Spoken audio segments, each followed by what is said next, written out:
Hey y'all, hey y'all, hey y'all. This is Coach Rose AJ coming to holla at y'all live. We are doing live today. This is welcome to the Carnivore Connection where soulful and heartfelt conversations take place. And today, Kim Shine is partnering with me on this episode, and we'll be doing some lives on Mondays for 4 in a row at 3 p.m. Pacific Standard Time. And we would both love it if you guys would jump in the chat or if you guys want to come on camera with us, but not today's session though. For the remaining three, yes, but not today's session.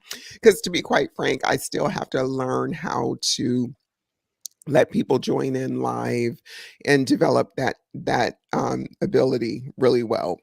But anyway, on today's show, we will be talking about sardines, the importance of strength training, agility training, body recomp. Actually, what is body recomp? How can we stay the same weight but lose clothing size, right? Which would you actually prefer? Would you like the scale weight to go down or would you like to be a smaller size? We'll be talking about that and agility training and the scale, the Renfro scale, and also Dexa Scans.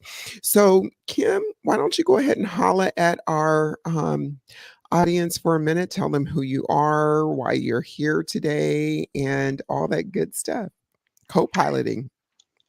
Okay, yes. Thanks, Rose. I'm Kim Shine, and I am here today because, well, I love Rose. She's such an outgoing personality and just has attracted me with all of her knowledge. But also, we share this carnivore journey. I mean, I love her handle, Carnivore Girl for Life. I would steal it if I could because I'm a carnivore girl for life too. And I came to carnivore through a lot of pain and suffering, like most of us do. And I am happy to report that 5 months in, it's still the most amazing thing I've found for my health. And I keep getting stronger and happier and healthier. And I cannot believe it. I'm still stunned at how something so simple has solved what I've searched for forever. Forever. My whole life I've been looking to feel this way. So that's why I'm here. Hey. I want to share whatever I can with anybody who's thinking about doing this because I know it's daunting. There are, where there's so much against us with big food, big agra, big pharma, doctors, family, quote unquote educated people telling us we're nuts, but it's undeniable now. There's so many of us that have healed so many major things with just getting back to the proper diet. Yes. So, So, Kim, that actually leads me into because when I was prepping for this show or this conversation with you, we just did a really broad overview about what I had just mentioned the sardines, the importance of strength training, the Renfro scale, just because we had already been in previous conversations about it.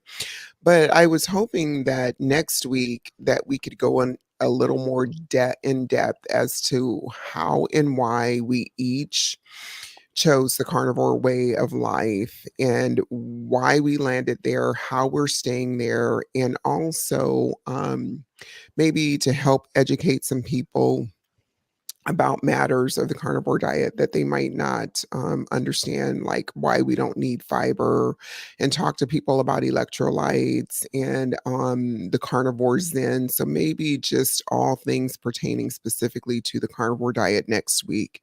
And then maybe weeks 3 and 4, we can talk about big pharma medication and, anxiety, depression, and the whole nine. So these are topics that I have been affected by personally, and I'm sure you have in some capacity where we can cross over and our interpretations of it might be a little bit different.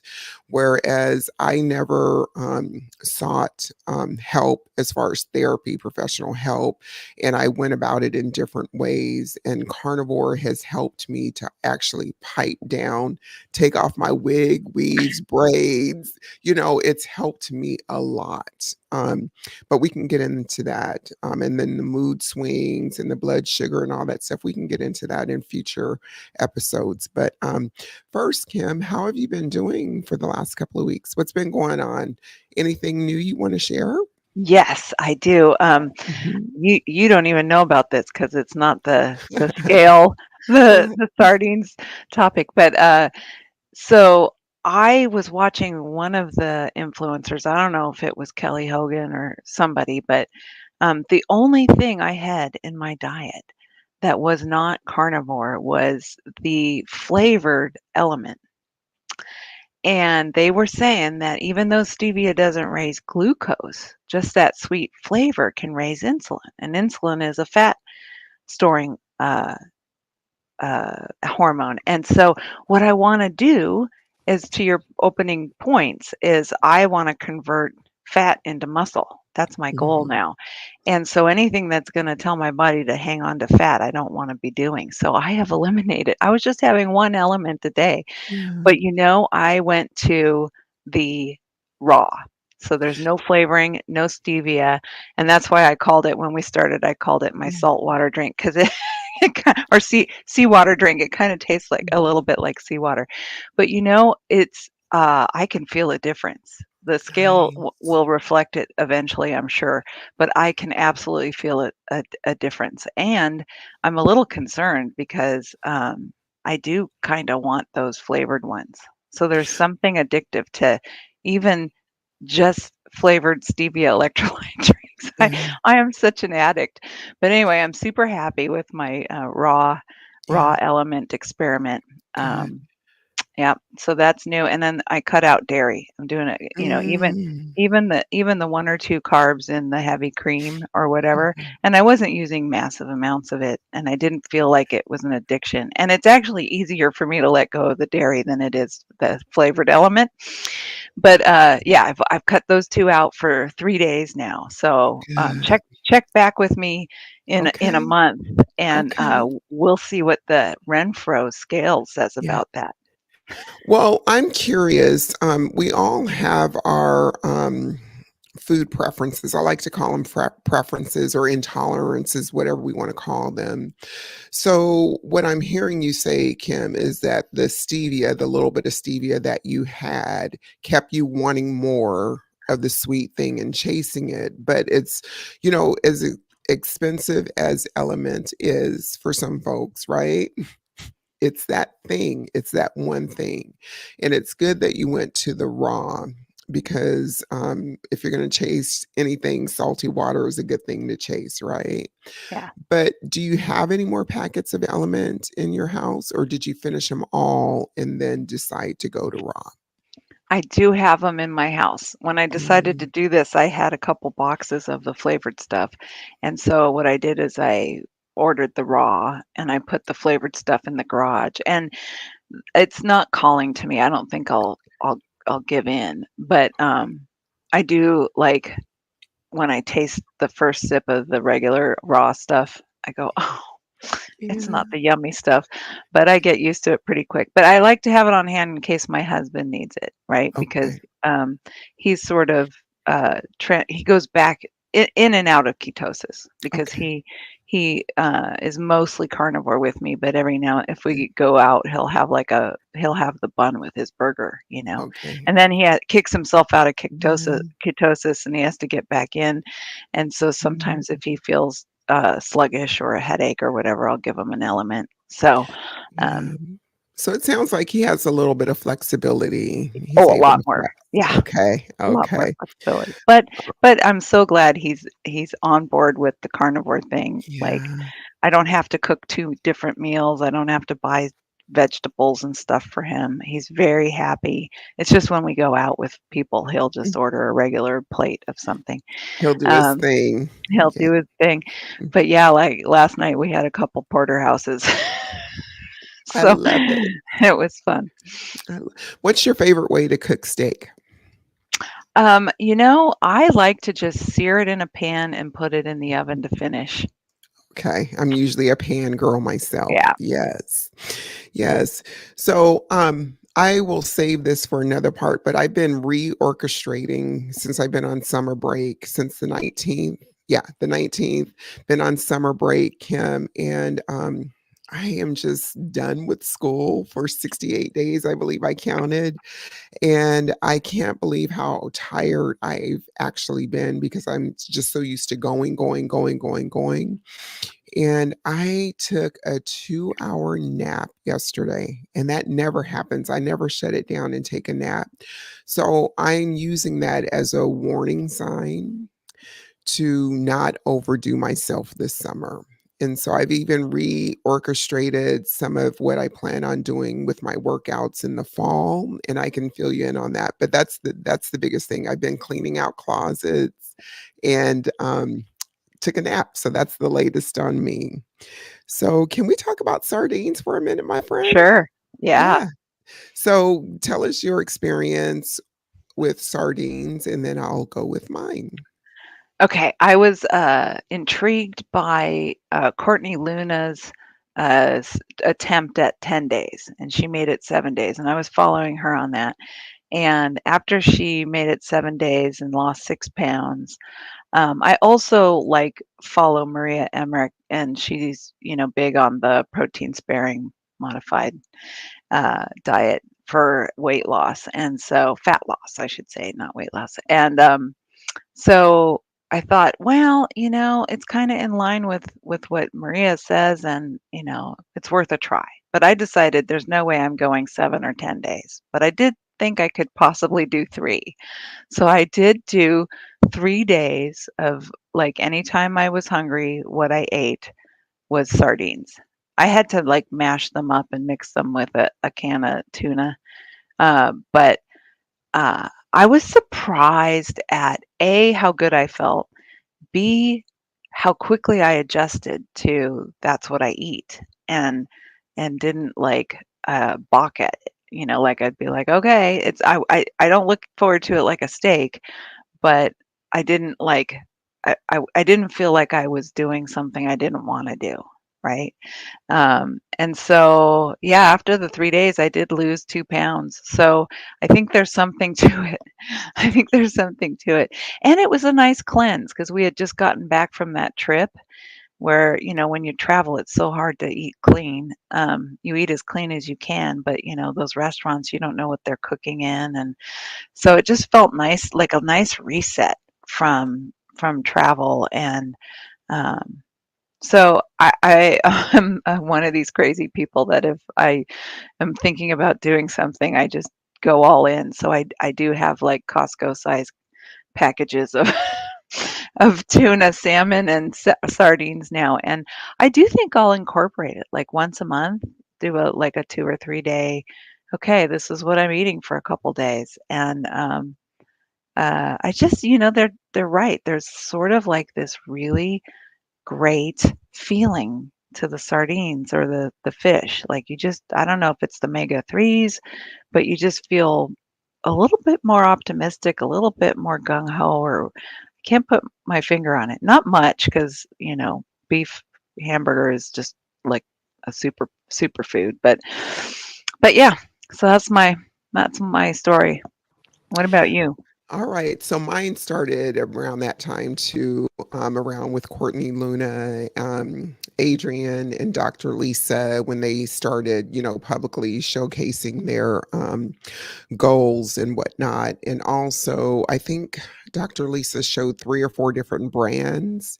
And so I ordered a case of the original brand that she had showed. On Amazon. And then they also mentioned Walmart, and that was considerably cheaper. It's like $1.07 a can.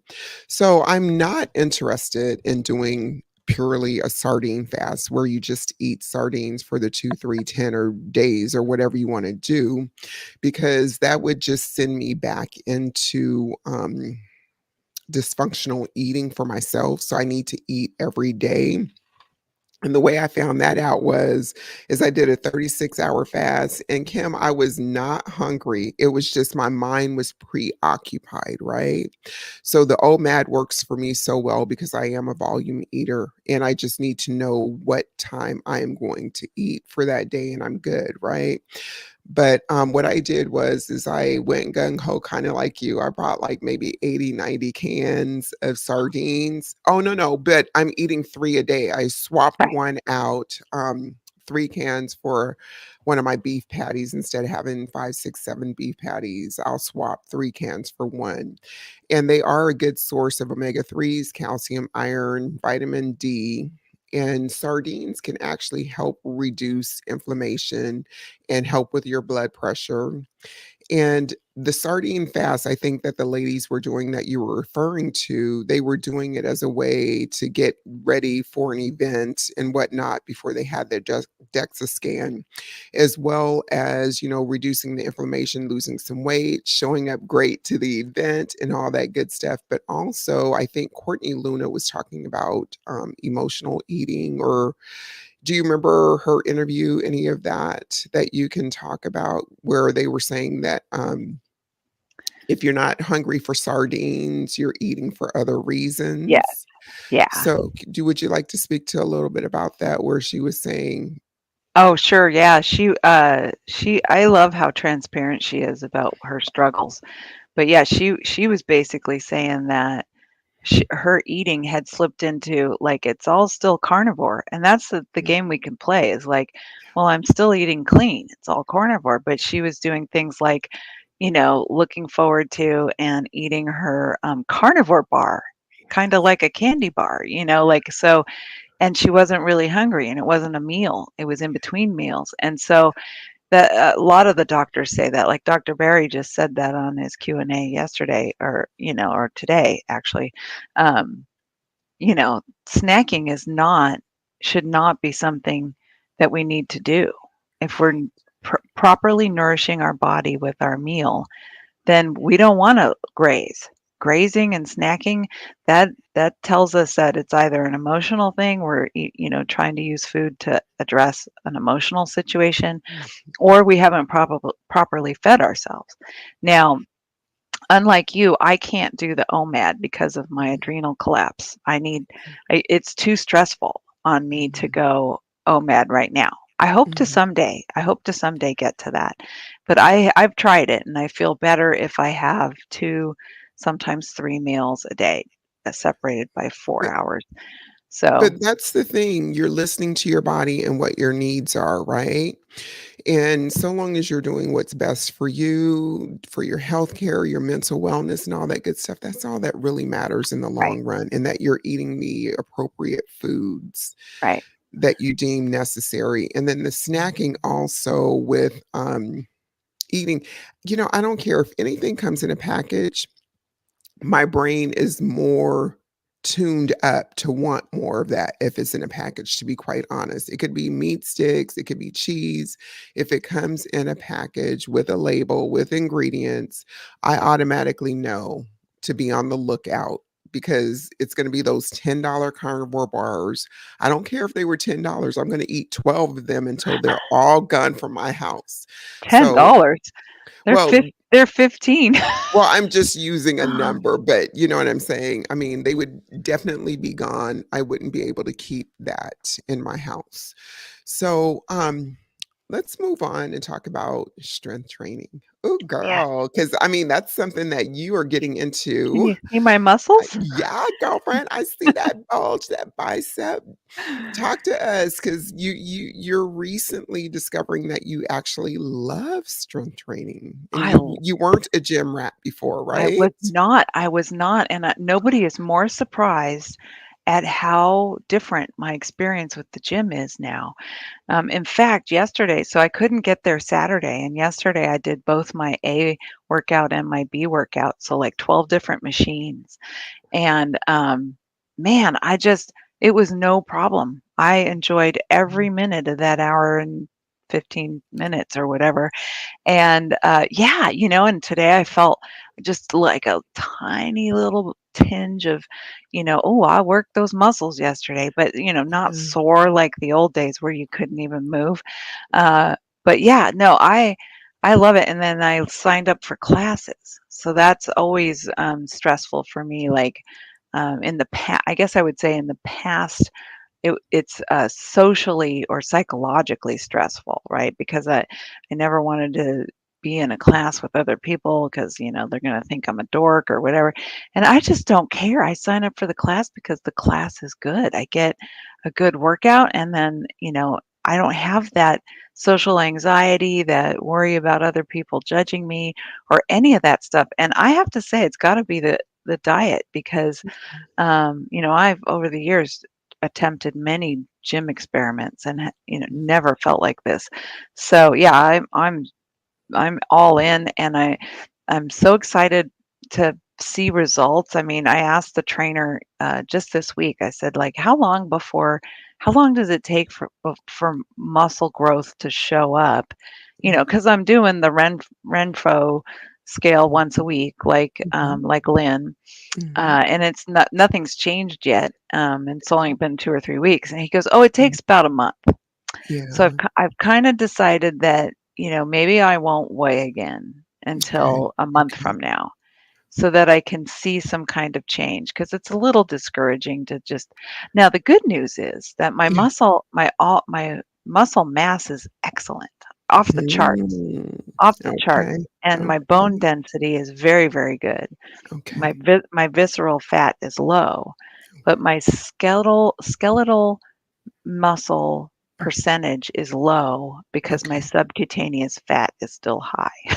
So, But but yeah, you're 4, 5, 6 months into the carnivore way of life, and so if you continue to give yourself the time that your body needs, that's that right. that it'll melt off, right? So and I Yeah. can actually tell you that when I was, like, in my mid-30s and I actually started lifting, I used to lift heavy. When I say heavy, that delayed onset muscle, da da da da da, where you're talking about 24, 48 hours. I walked around like that all the time for years on end. I was very lean, but I was fat too, if you know what I mean. The definition was there. I was a little thicker than I am now because of the way I was lifting, but it just showed up differently because I had a lot more body fat on me. Okay. Yeah. So when your body fat melts away, what you're working so hard on will show up differently in 3 months than what it is today. And yes, patience is a virtue, right? And so the importance of muscle or wait a minute, let me just back up for just a minute. So is this your first attempt at bringing strength training or resistance training into your life on a regular basis, or had you had previous experience with it? Yes and no. So, uh, as an adult, my exercise and gym experience has been exclusively things like spin class, cycling, swimming, things like that. But I will say that I talked my mom into buying me a weight bench for some reason when I was a teenager. And I can remember, like, at age 13, 14, I would Mhm. swim. I'd get my cardio in. We had a pool. I lived in Southern California, and I would swim laps for the cardio, and then I would like weight train with this weight bench. Okay. I particularly wanted to strengthen my legs, Okay. and so I remember doing that, and the barbell. Mhm. Um, and then, at 18, there was a brief period where I joined 24-hour fitness, and I did the machines there, the Okay. strength machines there.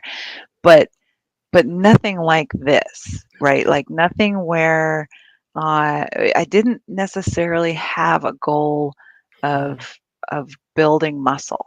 Mhm. It was more just because, well, at 18, I thought I had this desire to go into the military for a brief half Okay. second, and so I Okay. was worried about boot camp, and so that's really what I was doing at 24-hour fitness in the morning at 5 a.m., was trying to get ready for Wow. boot camp. It didn't end up happening that I went Okay. in, but that was the end of weight training until now, right? So roughly 40 years. 40 years. Okay. Okay. But the main thing is that you're showing up now, right? And you're reintroducing it into your life and you want it to stay for an indefinite period of time. Yes. So when I was like in my 30s, I understood that the balance needed to be both just because of some training that I had, right? I understood that we needed to have lean muscle, build muscle, yada, yada, yada, as well as cardio. But I leaned more towards the cardio, right? And now Right. it's kind of in reverse. I'm trying to do 50-50 or more strength training than anything because it does increase muscle mass and it does help us to lose that body fat because we'll be able to burn a little bit more and it'll protect our joints as we get older. We need Mhm. protection in case we That's stumble or right. fall. And it helps us to improve our mobility as well as bone density, and it can improve your mood and self esteem. Have you found that to be true for you as far as it improving your self esteem? Absolutely. Like, I walk out of there and I feel like, there should be the music from Rocky or something, like, I feel, happy that I did it. I feel confident. I feel energetic. The endorphins are different. So the endorphins you get from cardio and the endorphins you get from resistance training and pushing heavy things is so different. It's like, I don't know, like, when I get done with a set and I have to stop and I'm like, I can feel my heart beating, like, it's an instant endorphin high, whereas, like, with the cardio, the endorphin high from that would usually hit me maybe 20, 30 minutes after. Oh, Like, okay. Okay. I'd get home, I'd put the bike Yeah. away, I'd, take a shower, whatever, I'd sit down, Mhm, and then all of a sudden, there'd be this slow burn endorphin thing, mhm. but the endorphins for me with the weightlifting are, like, Right on. during the Right exertion, and on. you know what I mean? Like, you just and it spurs you on, Yeah. like, when you think, "I cannot do this last rep," Mhm. and then you're like, "But I'm gonna, 'cause this," and then you gut it out, and then you get to, like, sit Yeah. back for a second and go, "Ah," Mhm. like, so yeah, I love it. Yeah. All right. So are you lifting exclusively in the gym? Or are you because I see there's a bike in your background. Talk Yeah, to and I what also have weights there. I was doing the weights at home. So, before I joined the gym, I was doing the weights at home, but I was concerned that, A, I don't know what I'm doing, and I didn't know that I would actually get progress. And so the thing I like about the gym is that I can talk to the trainer, like he set me up on the 12 machines I'm working right now, and he basically said, we found the amount of weight that I thought that I could do 3 reps of 12, and then he's like, "We'll work up from there, till you can do 3 reps or 3 sets of 16, and then we'll work the weights up." And so, and then at some point, we'll switch to different machines, but, like, he's basically making sure I'm hitting all the major categories between if I wanna do A on one day and B on Mhm. another. And so I like the idea that somebody who knows about how to do this is, available to me and kinda sorta monitoring my progress, um, because I felt like just doing it at home alone, it felt good and everything, but I didn't think that, you know also with free weights, you have to worry about form a lot, Yeah. and I didn't Yeah. know if my form was good. Yeah. With the machines, you're kinda locked in. Once you learn, like, Mhm. "Oh, I have a terrible problem with my shoulders, so I'm always having to remember to keep my shoulders down." But once you, like, remember your specific Your thing, like my positioning. yeah, then the machine kind of, like, make sure your arms and your legs stay in the right position as you work out, so Okay, that so lifting is on your agenda for the rest of your life, it sounds like, right? definitely. And when you start getting into the free weights and you mix and mingle between the 2, you're gonna be like, "Oh, trainer, I'll just come to you every 6 months when I need an update. I have 600 exercises I can intertwine and do, and I know what the results are gonna be and all that good stuff." Right. So, do I remember correctly that you were a cyclist or were Mhm. you a swimmer before you started cycling? And what I want to talk to you about is how much energy and effort we both back in the day put into the cardio side.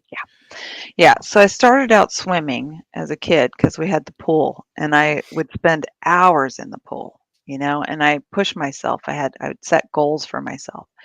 Can I cross the long end can I go the long end of the pool there and back twice without Mhm. breathing? Okay, Right? okay. I would set these weird goals for myself, and um, see how long I could stay underwater, obviously how many laps I can do in what time, constantly trying to get more laps in the same 30 minutes. Wow. I had all kinds of, little weird goals for myself, but I loved it. I loved how it made me feel. Swimming, would still be my favorite cardio if I could do it, but I can't do chemicals in the Oh, water because okay, of the estrogen dominance. okay. Chlorine is it acts in the body like a xenoestrogen, like it taxes your body has to detox that chlorine, and then it can't detox the estrogen, and so it's just no good for me, at least at this point in my life.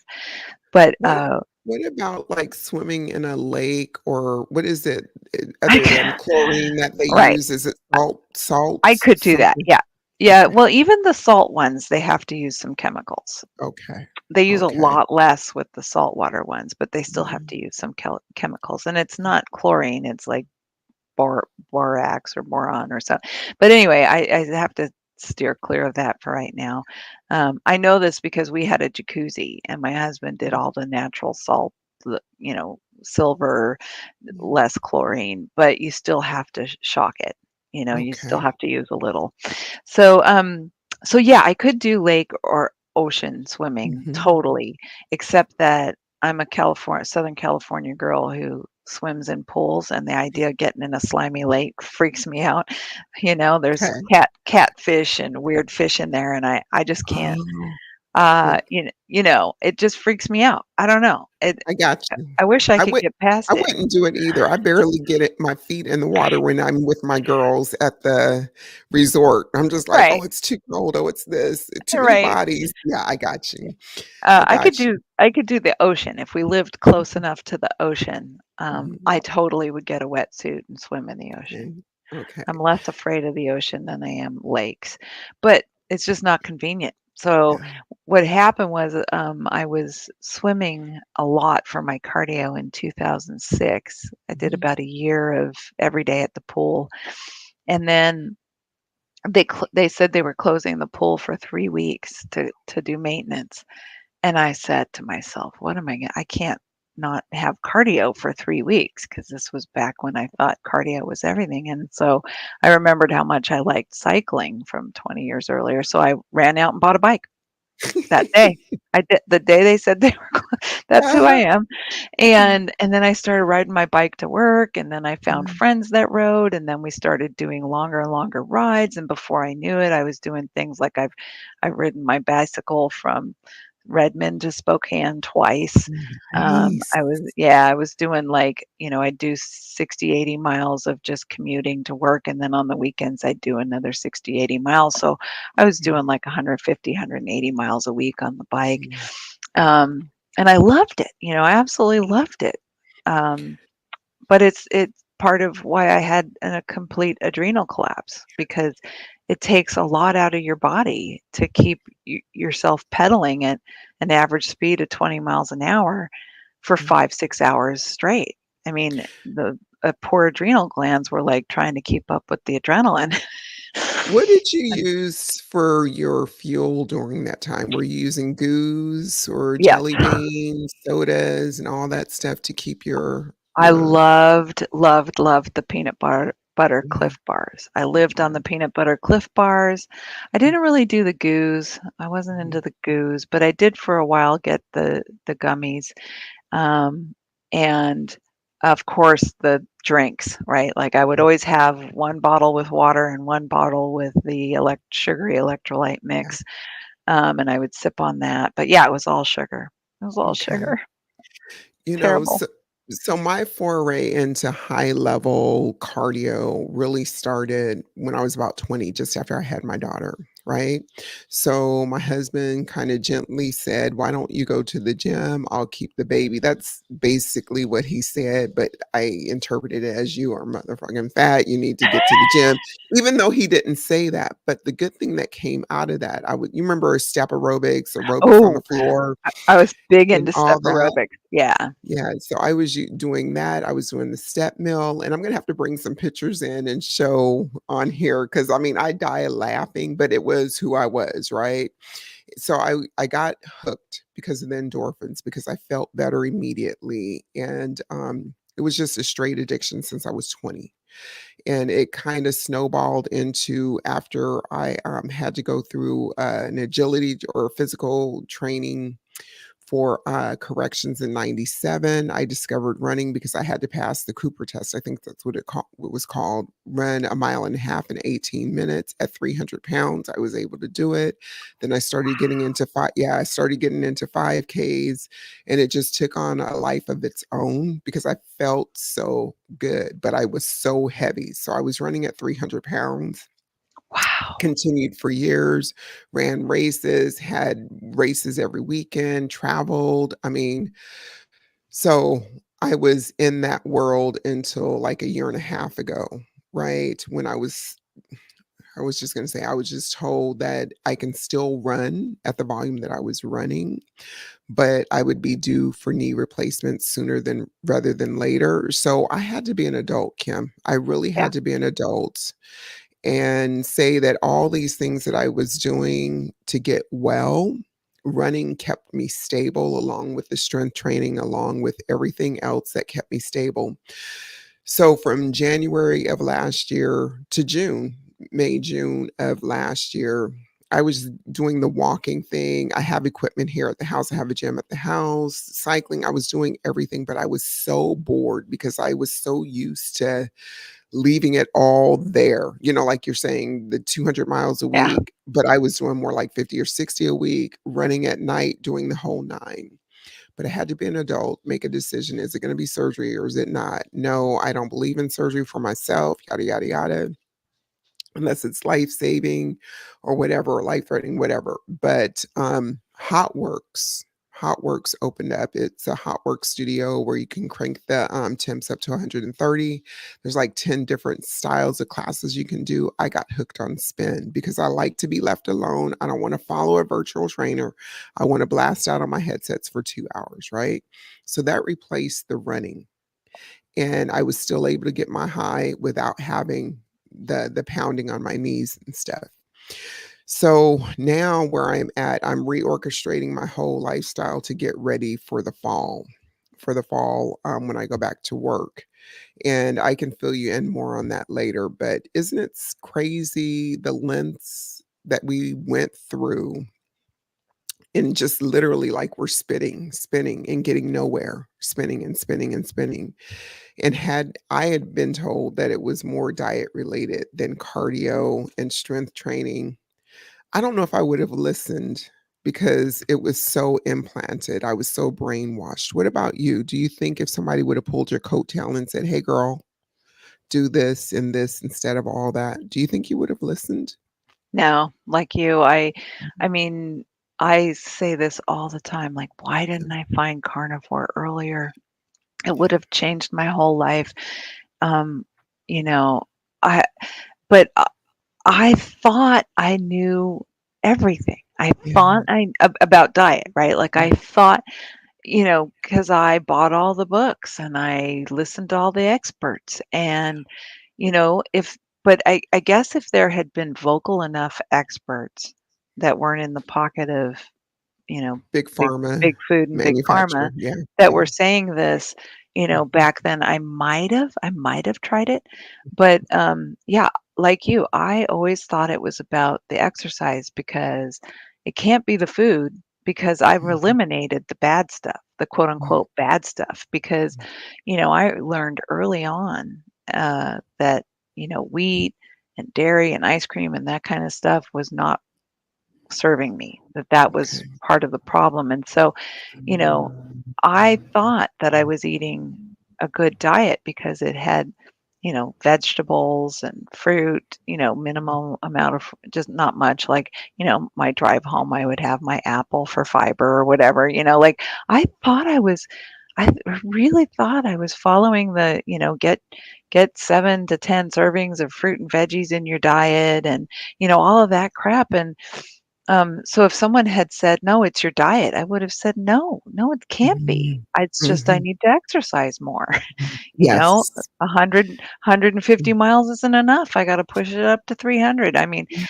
and so, no, I agree, Rose. I don't think that would have had an impact on me. Mhm. And, and I really came to this way of eating out of desperation, 'cause, uh that healthy diet was not I still could not function at a what I thought to be an appropriate level for someone my age. I mean, literally felt like an 80-year-old. What protocols so I was on this standard American diet, counting calories, eating frequently, eating lots of Jolly Ranchers to keep my appetite down, the little Jolly Ranchers, Yeah. sucking on them all day. It's free Weight Watchers, chew candies, but I didn't understand about insulin, which we will talk about in the future, but, constantly hungry, constantly angry. So I was on the standard American diet, but I tried like a plethora, like 6,000 diets in between. Yeah. But were you following a specific regimen or were you doing at that time standard Yeah, as well? so I was standard American diet until college when I had put on a significant amount of weight. I don't remember the number on the scale, but I remember feeling just horrible, Mhm. like couldn't bend down to tie my shoes kind of. Mm. And so I ended up in OA because, OA, I'm Overeaters Overeaters Anonymous? Anonymous because I'm sober, and so in Okay, AA, so I thought okay. I'm, 5, 6 years sober. I had Yeah, basically transferred from alcohol to food, my addiction. yes, yes. So I end up in OA, and at that time, 30 years ago in OA, there was this program called HOW, which was super strict. But one of the things I took from that, I didn't do HOW, but I did buy into the thought. They basically said you have to identify your trigger foods and you have to have complete abstinence from your trigger foods. And so they suggested that you see how you react, like which ones cause obsessive compulsive craving. And so I definitely anything with wheat or gluten. So, bread, uh, bagels, that kind of thing, definitely I could tell was immediately a trigger food. And then ice cream, dairy. Okay, So back then, I eliminated dairy and wheat. Now, this okay. was way before the gluten-free movement. So you couldn't go into the grocery store and find a loaf of gluten-free bread. So I was making this is how why I thought Mhm. I was one of these outliers. I was one of these, you know, um, crazy granola people that aren't going to do the standard American diet because I understand trigger foods, right? And so I thought I was, you know, avant-garde just by giving up wheat and dairy. Um, but yeah, so I wouldn't say I was standard American diet because I never ever put wheat and dairy back into my diet as like a staple. I would obviously have occasions where I would have an exception, but I never again ate it on a daily basis, right? I knew it was not good for me. And then what happened was as I aged, I had all of these I started to have things like, a little bit of depression, a little bit of anxiety, a little bit of, just I knew something was off. And so I Yeah, started experimenting and we did things like read about omega-3s and the importance of fish. And I went through a phase where I was like having salmon for lunch and I would like saute spinach and put a piece of salmon on there with a little bit of sun-dried tomatoes for the lycopene, yeah. and so I thought I was like this scientist that understood all of these good foods. I'm getting lycopene, with the spinach, I'm getting lutein. With the Mm. salmon, I'm getting omega-3. So I wouldn't say I was a standard American diet, but I wasn't. Obviously, I wasn't clean because even with Okay. that diet, I still got up to 220. Okay. Um, but it was I always told myself it's your portion size, Kim. Yeah. You Well, just like you say yeah, you're a volume eater. yeah, I yeah, would say I'm a volume eater too. yeah, And what I was doing was I would come home from work tired and stressed, yeah. and then I would have a large volume of quote Yes. unquote healthy foods, Mhm, right? So mhm. I would have a large volume of whatever protein, a Yeah. large volume of sweet potatoes, and a large volume of the vegetable. And Okay. um and so I told myself that's why I was heavy, is that I just didn't have good portion size control. Yeah. Because, when you're eating a diet that has the Yeah. vegetables and the Mhm. carbs, Mm. you only get a piece of protein this big. You For only get and it looked like nothing on my plate, and I'm like, why bother, right? right? And Right? If you give me so 3 pounds, 2 to 3 pounds of meat and some eggs and some good fat up in there, I'm good. Can I tell yeah. you something? Not to cut you off, but okay, so Saturday I did a day trip on the Victoria Clipper with one other person, right? So she is more standard American diet, but I explained to her that I'm very particular about what I put into my body because of whatever reason. She's like, okay. So we separated, and I just said, okay, I'll come back. And, we agreed to sit on the waterfront in a half an hour. By then, I'll have my burgers and da da da da da. So I went to Burger King. It's been years, Kim, since I went to Burger King. Girl, let me tell you, I'm going to be candid with you. It smelled so good because, flame broiled and all that stuff. So I went up in there. I made sure they understood that I wanted 8 patties in 4 separate containers with a slice of cheese on it, right? That's what I needed. I don't need mustard. I don't need mayonnaise. I don't need ketchup. I don't need any of that. I just want my burgers, right? Went and got my iced coffee, sat down and started eating. I was like, the first one tasted real good because I was hungry, girl. I got they didn't season these. There ain't no salt on these. By the second one, by the time I finished eating those burgers, I was like angry because I didn't have eggs. There was no grocery store there. I didn't have eggs to balance it out and put weight on it. I did look for some pork rinds, but they didn't have those. So I was stuck with 8 patties and 4 slices of cheese. And Sunday, Kim, I was so hungry, like at 10:30 in the morning, but I still waited until my appointed time, Wow. 3 o'clock, because I don't want to mess up my cycle. But I Right. kept telling my husband it was because I didn't get enough to eat. They was Mhm. putting me on a starvation diet at Burger King. Okay. Yeah. Yeah. But yeah, it's insane. If you don't get enough to eat or you're eating small portions, it just fudges with your whole life. Your Yeah. energy levels, your outlook, your output. Yeah. Yeah. And so you got to make sure you're eating enough first and foremost, right? Yep. The good Absolutely. stuff. Yeah.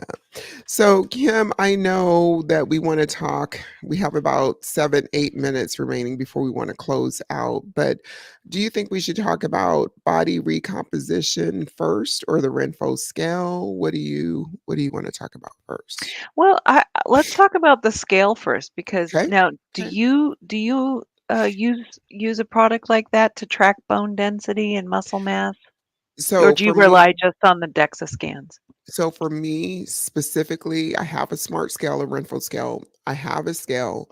I'm a daily weigher. That's just me. Every morning, like Okay, clockwork, I go to the bathroom, brush my teeth. It's just a part of my morning routine. right on. But there was a time in my life where I was just compulsive with it. You have a bowel movement, go to get on the scale. Well, I worked out 22 miles. Let me get on the scale, that kind of thing. So Yeah. for about a year and a half, I did cut it out when I was trying to calm things down, right? Right. And what I'm finding is that I'm understanding that for me, having a range, I'm totally okay with it. I'm totally okay with a 5 pound range because it's going to go up one day and it's going to drop 4 pounds the next day, and the next day it's going to go under my average weight. So I use it as a tool now. I Mhm. don't pay attention to the water weight, how the smart scales, they break down the water, the bone density, the muscle and the fat and the viscera and all Right. that stuff. Yeah. I don't pay attention to that because I do the Dexa scan. So that's Okay. a long way of answering you, but Yeah. Okay, so my experience with the Renfo is uh I care less about the number. Like in the old days when you'd step on the scale, the only thing you'd get is your total weight. And I find that I care less about the fluctuations in that, like you say, Mhm, than I used to, because now I have this other data to focus on. And so, yeah, there's a range. You go up and down from week to week. mhm, Yeah, and so I really don't care about that number, but I am now fixated on seeing that skeletal mass percent change. I would like to yeah, see that go up and that subcutaneous fat number come down. yeah, So, yes, I guess it's part of the body recomposition mhm, discussion, but it's also part of like not attaching to the total weight mhm, number, but attaching to, those two metrics, getting yeah, those right. And so mhm, I'm super grateful to have that scale. And I think I'm going to send one to my sister-in-law. She was over this weekend and I was telling her, she's like, "You're not losing any more weight, are you? Because you look great." And I said, "Well, I'm not losing weight, but I want to change it." And yes, I pulled out the app and I showed her. I go, "Here's my total weight. I don't care if that mm, number changes, but I want these two to swap." right, I want right the on, subcutaneous fat percentage down and I want the mhm, skeletal mass percentage up. And I could see a light kind of went on in her mind like, "Oh, okay, so we don't have to judge ourselves anymore by total weight. What we have to do as older ladies is care about these other factors a little yes. bit more." So I think I give her Oh, one of look those at you. That's so sweet. I'm sure she scales. would be very grateful for that. For yes. So, the body, the total weight on the scale really is water, your bones or your skeleton, muscle and fat. And back in the day, the number was just the number, but with these smart scales, it's helping you to see a trend that may be happening, even though you want it now and your trainer's saying give it a good month, but you'll Yeah, have some data to compare it to. right. And so are you taking pictures? Because I think you recommended that to someone. Are you I taking did. pictures? I recommended to Lakeitha that she Mhm. take pictures, but I am not doing it. Uh, despite being online out on the interweb to the whole world in these videos, I am actually a pretty shy person. I don't like to have my picture taken. I don't. But you're right. I should, so that I have uh, evidence, right? Yes. One of the things I have is I have vitiligo Okay. on my forearms, Okay. and one of the things they say with carnivore is that gets better. And so I was thinking I should take pictures of my forearms because if it does get better, then I will have the evidence, the before and after. So I might do that. But no, I don't have the nerve to stand in front of a mirror, half naked and take a picture. I should Okay. though. Yeah. I mean, because so let me tell you, when I went carnivore in January 2020, right? I was 193, 193 pounds. That's where keto had left me from 238.8 to 193. Made the decision. And within a 2-month time frame, by mid-March of 2020, my weight had dropped from 193 to 170, 168. So I lost like 23 pounds. So that was a lot of recomposition. It was a lot, even though my weight stabilized there. I bought a pair of like $170 celebratory jeans, like from the buckle. I'm keeping these. These are, da da da da da. So, what I'm saying to all this to say is, I continue to build muscle mass, lean muscle mass, thin out, and stuff like that.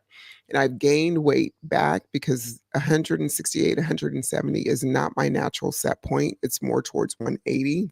Mhm. And the reason I know that is because of high school. And right now it's stabilized at 175. And you would think weighing more would mean that your jeans don't fit as well, right? But they do. They're actually loose in the caboose. Yeah, because it's all muscle. Yeah, because Yes. it's all muscle. Yes. Um, So your well, clothes are going to fit completely differently. Yeah. even Yeah, though you might weigh the same. I know that's true because keto left me at like 158 and I'm currently at 165 since going Mhm. carnivore. I've put on the scale, I've put on like 7 pounds, but my clothes still fit exactly the same. I That's what mean, I'm they're not saying. tighter. In fact, some of them are a little looser, some of the ones with a, a certain cut. Mhm. Um, so, yes, so I'm not worried about that number. I don't know how I get the skeletal mass percentage up Yeah, without yeah, bringing down the overall weight, yeah, because you can only put on so much muscle.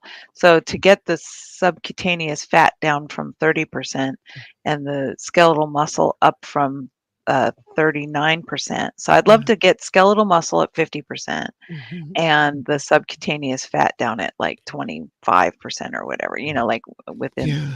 lower the BMI into the green range.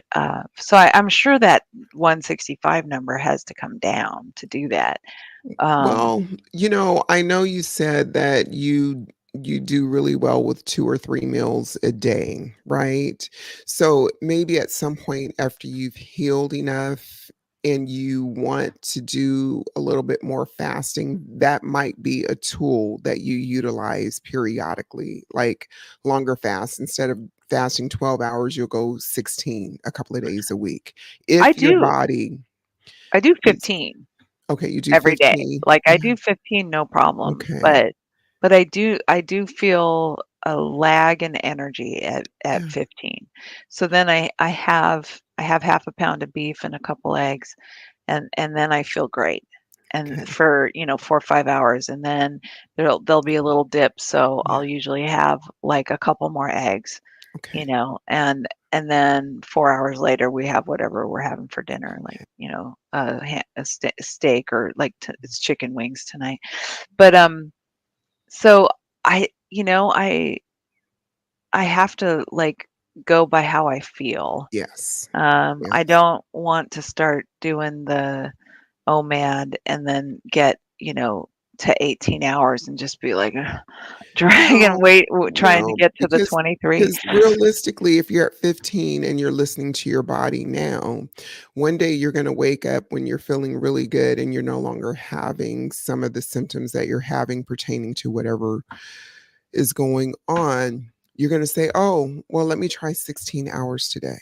And you're gonna do that for a couple of weeks, right? Yeah, I mean, you're gonna vacillate back and forth depending on how you feel, but what I'm saying is at some point in time, you may want to go that route as a means of helping you to burn some of the fat that's on your body. But you don't have to. Obviously, you don't have to, but you may get there, you may not, but it doesn't matter because girl, you are working hard with those weights, Yeah, I'm gonna making give it that work. I'm gonna see if Mhm. that works. I tell you what, Yeah, if I don't get some good results in a couple, 3 months with the current plan, which is no stevia, no dairy, mhm. and then all the workouts, then maybe I'll start looking hard at fasting. But Yeah, I'm definitely intrigued because I know that's how the steak and butter gang yeah, rolls. They're big proponents of the fasting.